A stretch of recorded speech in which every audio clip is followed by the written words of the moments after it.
Hi there guys, this is the demo video for the Fluorescent Light Kit. Alright, so when you download it and you extract it, you'll get this folder, and this will have lib4 file and previews. Now the previews are just the icons for the things, the lights themselves. They should be preloaded with the lib4 file, but if not, the point is that you can load them in yourself, but hopefully they are. Right, first off, I'll show you the standard lights, and I'll just give you another shot. These are like fluorescent office lights. Kind of, this is what the whole kit is. It's just like office lights kind of thing, but you can use it in a studio situation for like product and model renders. So I'll just chuck on a floor here. I guess we're just something to look at. On top, and yeah, so this is I've built the controls for the lights. So you can see here we've got a controls tab next to the object, and it's all done by Espresso, and it's all neatly done. So as you can see, if we just render it straight out how it is, it's not going to look too great. So when you're using these, I recommend to use ambient occlusion. Well, that's not necessary, but it's good, and global illumination, because the materials in for the bulbs have global illumination. Like the illumination from the bulbs is quite high, so it does look different in or with global illumination. As you can see, it seems to light scene up more. So yeah, you can see it's not just like solid white the whole way through. It like fades out towards the end because it's kind of realistic, and we've got the chrome caps at the ends. Yeah, so let's look at the controls. We have brightness of the light. So you'll see the irradiance cache here. It'll look a lot brighter, hopefully. See, yeah, way brighter. And you don't want to do that too much with a low accuracy ambient occlusion because it goes grainy. Put max 100. We have a light switch. It's just for the light, and then what we can do here is change the color, and it's set to a default of like an off white, because they're not just white, because they're like halogen lights, so they're not just plain white. But we can change it to literally anything, and this will change the actual light and the actual bulb light material all through one easy click. You'll just see here the bulbs are green, and we still have that fade out gradient towards the end, because that's what happens with these lights, and it will make the scene green. Let's reset that. We can change the shadow type. It's set to default in the area because that seems to suit it best. But if you're doing something else, you don't want shadows maybe at all, or you just want the hard retrace shadows, you can just do that easily. This is just through the group, the initial group controls. There's also a cloning options in it, so we can change the count and then easily adjust the distance between them. I'll show you a quick render of what that looks like. Let's do render region because my computer is not the quickest for render, and it can get a bit boring watching it. But yeah, this kit's pretty good. So it's meant just for your general lighting, but a kind of alternative lighting rather than we see like soft boxes and clean lights. It makes it more realistic, but you can still adjust it to like studio quality.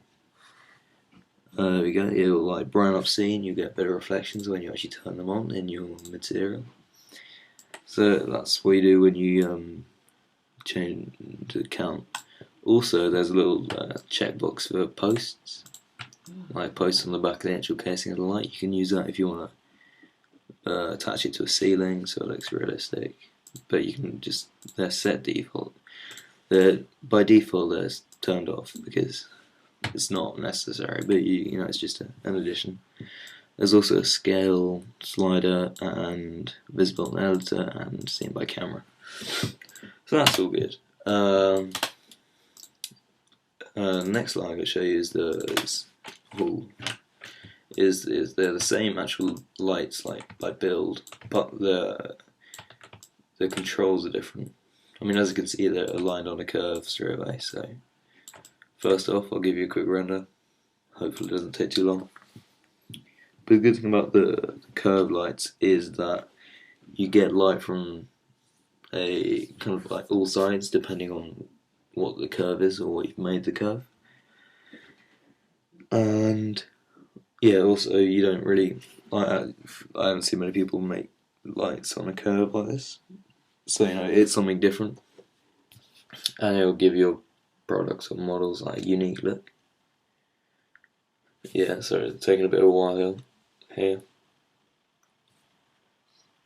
Yeah, in the kit there's the curved light, the standard light, just the fluorescent tube itself with these are all with controls, and then there's the RGB studio, like the red, green and blue colours, and the square studio. Yeah, I'll come to them in a sec. Just wait for this to finish rendering.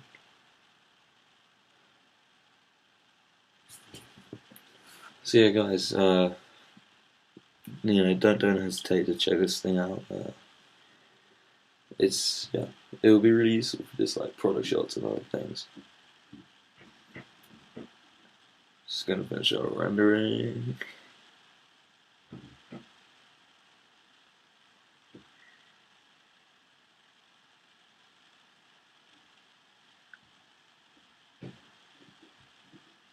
These can also be used without global illumination and ambient occlusion, but as I said earlier, it just does make it look a bit better.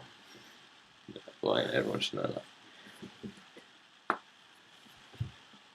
There you go. You see on the actual target on the sphere, it's just like a nice soft light from all edges, but not the front. So it looks like you've added a Fresnel tag, but it's more natural. And then you can get really nice reflections when you turn them on, which you'll see in like all the like render previews and everything. Okay, we get the idea. So with the curve light controls, there is also a count slider ranging from 1 to 50. You can also change that a bit more. There's an offset because depending on how many you have, you can get quite if you want to center them. There is also a rotation of the actual lights, so you can have them facing outwards, and if you have them facing outwards, and then you change the angle so they go 360 degrees, like so. You can have, you can make them in, and also if you change the radius actually, change the radius and reduce the count, you can make a little like light pillar, and you can have these at, you know, another angle. You can place them around like the scene, and you can just like cool ominous lights that will light the whole scene.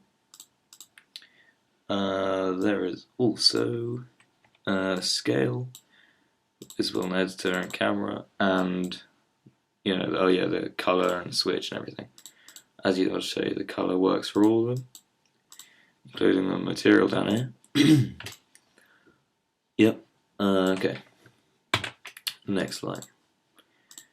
Next thing is the fluorescent tube itself. This is what's in all the lights. This is just the actual tube, but it does have its own set of controls. But the good thing about the actual tube is you may have seen in like kind of like abstract kind of adverts for things, they have like fluorescent tubes doing abstract things. You can also, because it's just the separate component, you can like add dynamics to it. So if we get a cloner, just chuck the fluorescent tube in there, put on a grid, change that to 1. Then add simulation, rigid body, and a collider here. if we go up in here, go into collision, individual elements, just go for top level because it's the top level hierarchy. We all know how these work, but I'll just quickly show you. It'll fall dynamically, but they'll all keep the light with each one, like so. Yeah, obviously the GI and ambient occlusion are turned off here, but you can see how they all blend together, and you can just have like little piles of fluorescent tubes, or you can use them with attractors and move them around the scene, have them as like the feature, or just like have moving lighting.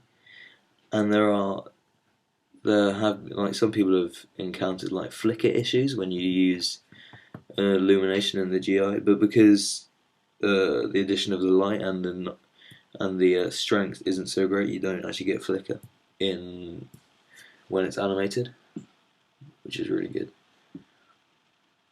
There we go.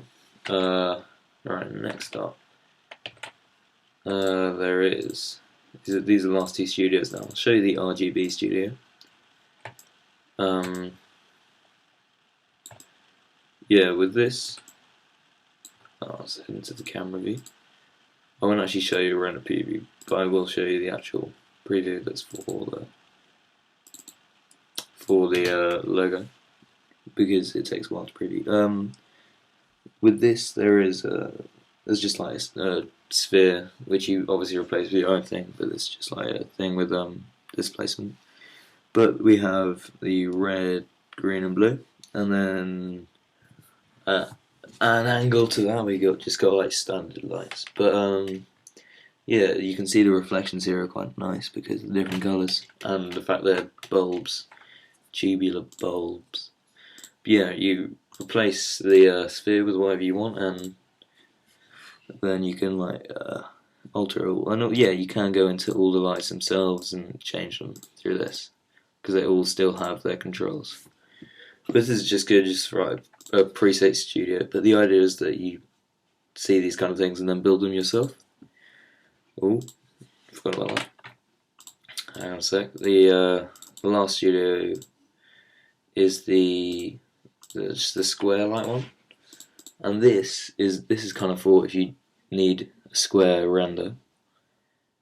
Yeah, if you need a square render for something, a product thing of some sort, or anything really, you get lights all like complete surrounding the whole thing, like as you can see in the preview. We have reflections from here, here, here, and here, and also on the front, but using controls I've turned off visible in editor. You can put it back, but it's just quite annoying. Yeah, that'll be good for general light, but the main part of these is the controls and the fact you can use them for anything. So this is my Fluorescent Light Kit. Please, think about it. I hope you enjoy. If you have any questions about it, I think you can on the C4D-Tools.net thing. There is a way of asking the developer. Yeah, if you have any more product ideas of some sort, you can also leave requests. And yeah, any ideas, just let me know and tell me what you think. Yeah, thanks.